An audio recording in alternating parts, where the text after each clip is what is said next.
Di tengah-tengah kawasan pertanian di Jengker, di sinilah bermulanya sebuah impian kecil saya dulu untuk mendekatkan manusia dengan alam dan haiwan. Dari usaha kecil, terlahirlah satu destinasi yang kini menjadi kebanggaan masyarakat di sini.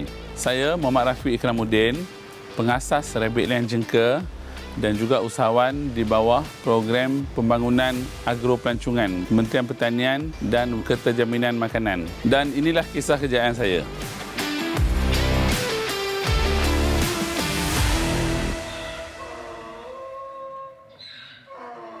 Bermula pada tahun 2020, waktu tu PKP baru bermula. Jadi saya terfikir tentang macam mana nak buat satu peluang di waktu yang orang sedang mencari tempat untuk berjalan, tak boleh keluar jauh. Jadi di situ saya dapat idea untuk membina sebuah zoo lah.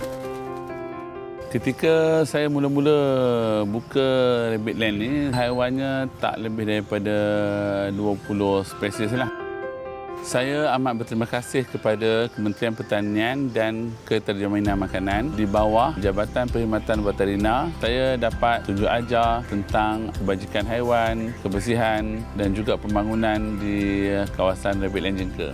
Untuk pembangunan di dalam Rabbit Land, nilai bantuan yang diberi lebih kurang 190,000 lah. Semua bantuan itu digunakan untuk pembinaan jalan dan parking berturak. Inilah laluan berturak hasil dari grant program pembangunan agro pelancongan.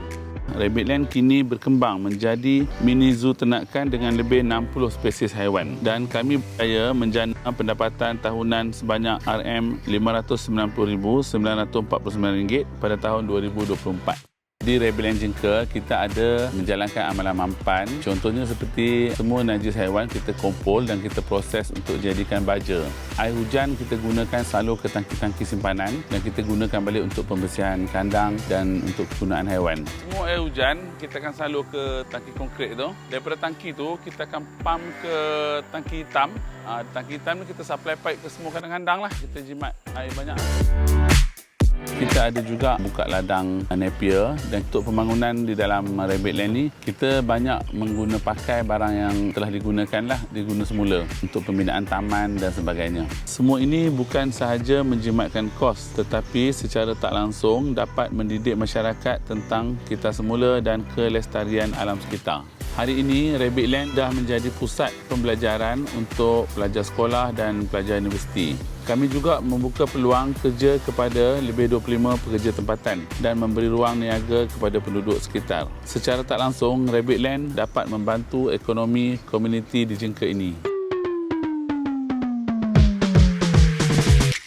Selain daripada pameran haiwan, kita juga ada pelbagai aktiviti lain di sini seperti kita ada kereta api mini, kita ada tram bawa orang jalan-jalan, kita juga ada flying fox dan juga bicycle cable, kapet terbang, jambatan gantung, rumah atas pokok.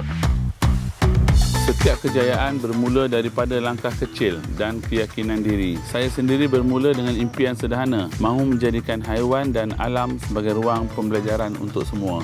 Dengan bimbingan dan sokongan daripada Kementerian Pertanian dan Keterjaminan Makanan (KPKM) serta Jabatan Perkhidmatan Veterina, impian itu kini menjadi kenyataan. Dunia agro kini bukan sekadar pertanian. Ia adalah dunia inovasi, pendidikan dan kesejahteraan masyarakat. Dari usaha kecil kini menjadi tarikan besar.